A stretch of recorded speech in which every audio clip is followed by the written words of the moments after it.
उसको किसी चीज से खबर नहीं है। वो दिन भर राम राम करेगा तो भी संजक 250 ग्राम।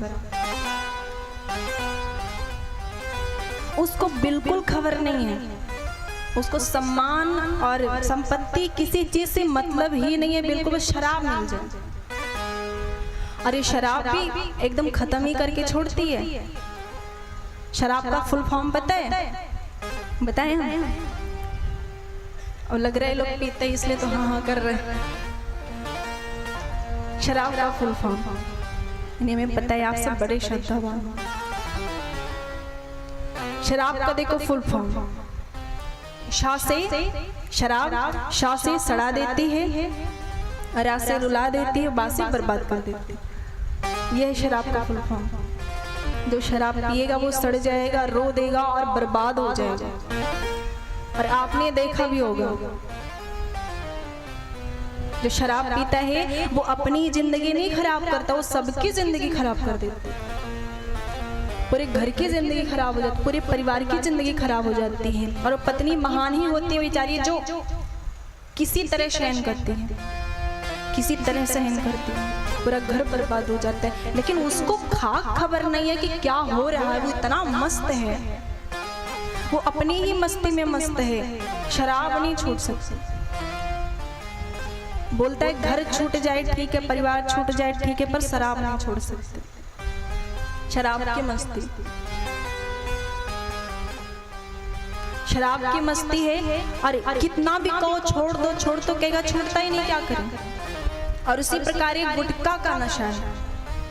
अब गुटखा खाने वाले को कितना भी आप कहो, कितना भी कहो कि सुधर जाओ सुधर जाओ सुधर जाओ, कोई मतलब। गुटखा, और उसका एक नया नाम पड़ा है मुख शुद्धि।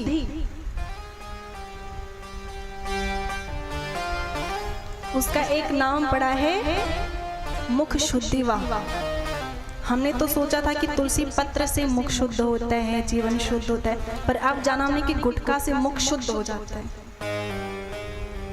मुख शुद्धि, गुटखा खा लिया। अच्छा, गुटखा के फायदे भी हैं। गुटखा का एक फायदा तो ये है कि गुटखा जो खाता है उसका नाम होता है, वो समाज में खड़ा होगा तो लगेगा कि हाँ कोई है। जो गुटखा ना खाए उससे कहते हैं, जो ना खाए गुटखा की डली उससे तो लड़की भली।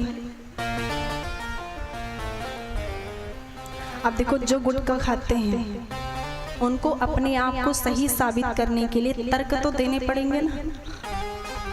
तो ये जो है ना, ये है तर्क कि भाई गुटखा खाना, गुटखा से क्या होता है। अब देखो, जितना गुटखा खाते हैं अगर उतना व्यक्ति इकट्ठा करे पैसा, आप 1 महीने इकट्ठे करके देखो, दिन में कम से कम 10 रुपए का गुटखा कम से कम खा जाते हैं। कम से कम 5 रुपए, कम से कम। यदि वो 1 महीने इकट्ठे करो, एक दिन 5-5 रुपए, तो आपको क्या लगता है कितना हो जाएगा? और 5 तो हमने कम बताया है, 10-20 तक खा जाते हैं। 20 रुपए तक, 10 से 20 तक खाते हैं। और इतना आप इकट्ठा करो तब तो बताओ क्या होगा। गुटखा खाए जा रहे हो, करे क्या करे, पैसा नहीं। तो ये मुख शुद्धि पैसा कैसे आ जाता है, किधर से? पैसा नहीं, पैसा नहीं। अच्छा, ऐसा भी कहते हैं कि जो गुटखा खाता है उसके दांत बहुत अच्छे रहते हैं, दांत को बहुत फायदा करते हैं।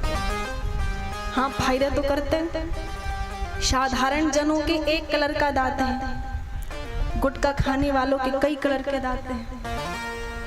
तो भाई दांत को फायदा तो करता है। वो कभी कभी पीले हो जाएंगे, तो कभी लाल हो जाएंगे, कभी काले हो जाएंगे। और कभी कभी ऐसा होता है कि एक ही दांत 3 कलर के, नीचे से काला, ऊपर से लाल, फिर सफेद। तो भाई फायदा तो है गुटखा और शराब, कितना भी कर, लेकिन सुधरने वाले शराब से नुकसान, गुटखा से नुकसान। है जो गुटखा खा खा के थूकते ना, खा खा के थूकते हैं। ऐसे पता है, वो जो ट्रेन की पटरियां होती है ना, वर्ष में 12,000 करोड़ रुपए उनकी सफाई करने के लिए लगती है। ट्रेन की पटरियां, वहां कोई काम होता नहीं, बस खा के थूकते रहते, थूकते रहते। और यदि वो ना थूके और वो 12,000 करोड़ रुपए बचे, तब बताओ हमारे देश की आर्थिक व्यवस्था कुछ सुधरेगी कि नहीं, उसमें सहयोग मिलेगा कि नहीं। और ये जो गुटखा होता है ये खतरनाक होता है। ये आप जो रोड बनते हैं ना, आप उस पे यदि आप थूकते हो तो इससे रोड खराब होता है।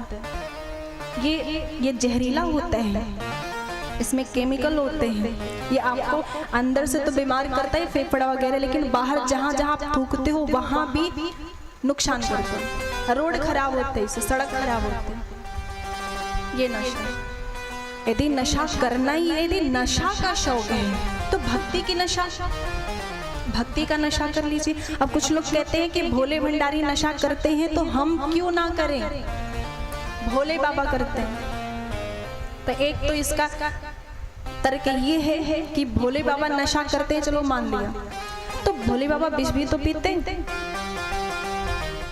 भोले बाबा यदि चलो शराब पीते हैं, ठीक है, भांग खाते हैं, ठीक है, तो वो विष भी तो पिए हैं। तो एक दो बूंद विष भी पी के देख लो, क्या जाता है। एक दो बूंद विष भी पियो। और दूसरी बात ये कि ये किसी भी शास्त्र, किसी भी ग्रंथ में नहीं लिखा है कि भोले बाबा शराब पीते, लिखा है कहीं पे? अब जो पीते वो ढूंढ के दिखा देंगे, जो पीते हैं ना वो ढूंढ के दिखा देंगे, ये देखो प्रमाण, क्योंकि उनको छोड़ना नहीं है। अब किसी ने कहा, एक शराबी ने कहा कि घर वाले परेशान कर रहे हैं कि गुरु दीक्षा ले लो। अब गुरु दीक्षा लेंगे तो वो गुरु पहले शराबी छुड़वाएगा, तो क्या करें? तो बोले करना क्या है, किसी शराबी गुरु को ढूंढो और शराबी को ही कोई किसी गंजेड़ी बाबा को गुरु बनाओ, तो वो मिल भी जाते हैं। वो एक साधु बाबा हैं कि वो पेड़ से लटक के, उल्टा लटक के साधना करे पर चिलम नहीं छूटा। कैसी साधना है कि चिलम नहीं छूटा? साधु बाबा बने फिर रहे हैं और झोली में देखो तो शराब की बोतल। तो बोले किसी ऐसे को गुरु बनाओ जो स्वयं शराबी हो और गंजेड़ी हो। अब उसको गुरु बना भी लिया तो कहते हैं कि बाबा आपने कंठी तो दे दी, पर शराब वराब कैसे पिएंगे? तो बोले करना ये चेला कि जब शराब पीने जाना तो कंठी पीछे कर लेना, ये माला पीछे कर लेना, पी लेना, फिर माला आगे कर लेना। बस इतना है, बस इतना करना है। अब उनका ये रहता है, जितने आप देखना जितने गंजेड़ी होते हैं उनके अक्सर उनके इष्ट भोले ही होते हैं, भोले बाबा। अब ऐसा हम नहीं कहते कि मतलब सभी के से ऐसा ही होता है कि वो गंजेड़ी नहीं फिर भी भोले बाबा को इष्ट मानता है। सबके लिए हम नहीं कह रहे, पर जितने गंजेड़ी हैं उनको आप देखो तो उनके इष्ट भोले बाबा ही होंगे, शंकर जी ही होंगे। और ये जो नशेड़ी लोग होते हैं इनमें एक बड़ी विचित्र आदत होती है कि दिन भर भले ही लड़ाई करें पर शाम को एक कोने में बैठे चिलम फूकते मिलेंगे। और यदि आप गांव में जाओ, आपका परिचय नहीं हो, किसी गंजेड़ी को साथ में ले लो तो वो इतनी जल्दी परिचय बनाएगा, इतनी जल्दी वो सूंघ के जान जाए कौन कौन गंजेड़ी है। और बदनाम करते किसको? बदनाम करते भोले बाबा को। भोले बाबा नशा नहीं करते, झूठे लोगों ने बदनाम किया है। भोले बाबा नशा करते हैं ऐसा लिखा हुआ होगा कहीं, तो उसका अर्थ ये है कि भोले बाबा राम जी के नाम का नशा करते हैं।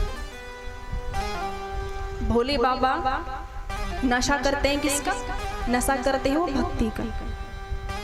तो यदि नशा करना है तो शराब का नहीं, आप भक्ति का नशा कर लो। कुछ लोग कहते हैं कि हम नशा इसलिए करते हैं क्योंकि हम चिंता बहुत है, पारिवारिक चिंता, बहुत टेंशन, इसीलिए शराब पी लेते हैं, थोड़ा चिंता मुक्त हो जाते हैं।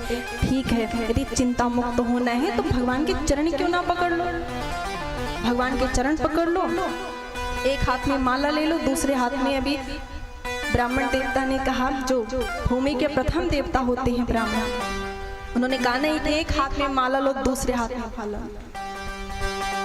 चिंता मुक्त होना है तो भाला उठा लो, यदि आपको चिंता है, दुश्मन है, एक हाथ में माला लो। और जिनके हाथ में माला पकड़ लिया, गारंटी है कि उनके हाथ फिर कभी शराब की बोतलें नहीं पकड़ेंगे। जिनके हाथों में माला पकड़ लिया, तो यदि मस्ती चाहिए तो शराब की नहीं, मस्ती करे किसकी? भगवान के नाम की, भक्ति की मस्ती। अब एक बार बोलना पड़ेगा, जय श्री राम, जय जय श्री राम, जय जय श्री राम।